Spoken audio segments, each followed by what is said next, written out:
I've been discussing with you the national anthem and how it is not racist, and the PragerU video. It's perfect segue into my guest, Brad Thompson, who's a professor of political science at Clemson University. The latest PragerU video is on John Adams. Is a good example of just learning. You know, a great many of our videos, like the national anthem, it is not political. It's just pure education. Even the political are pure education. Anyway, it's called John Adams, American Founder and Second President. By the way, Brad Thompson, I just want to tell you, you do a great job presenting your video. And I don't say that to everybody. I mean, we're proud of every video, but you're a good-looking man. I know it's the last thing you expected me to tell you, and you come across great. I just wanted you to know that. Well, thank you very much. It was great fun and a great honor to do. So, how do you know so much about John Adams?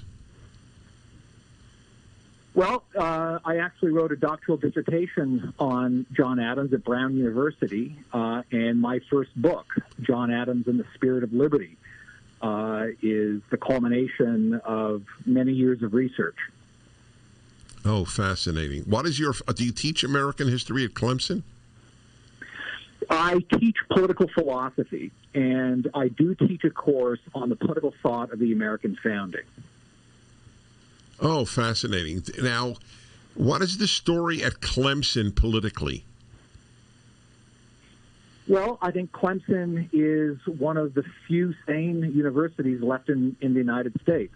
So the woke social justice warrior crowd really doesn't have a significant presence at the university. The university is, I think, still a university that's dedicated to the pursuit of knowledge and truth. And so relative to most other universities, it's, I think, one of the very best institutions of higher learning in the country. God, another reason to move to South Carolina. Indeed. I'm a big fan of your state, as it happens. How do you explain it? Why is Clemson an outlier? Well, I think it all begins with the student body. I mean, I think the student body at Clemson University, which it's an international student body and lots of students from around the country, but the majority of students, or close to a majority, would be from South Carolina. And the way of life here is still dedicated to traditional manners and mores. And certainly where we are, I would say that most South Carolinians are proud Americans and very proud of America's heritage and tradition. Wow. There you go. That's what I suspected. Yeah.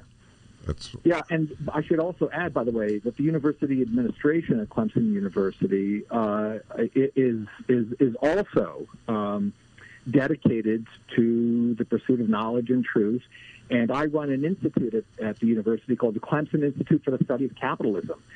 And you can imagine how that would go over at most universities. But Clemson may be the only university in America that would not only tolerate, but actually gives us a great deal of moral support.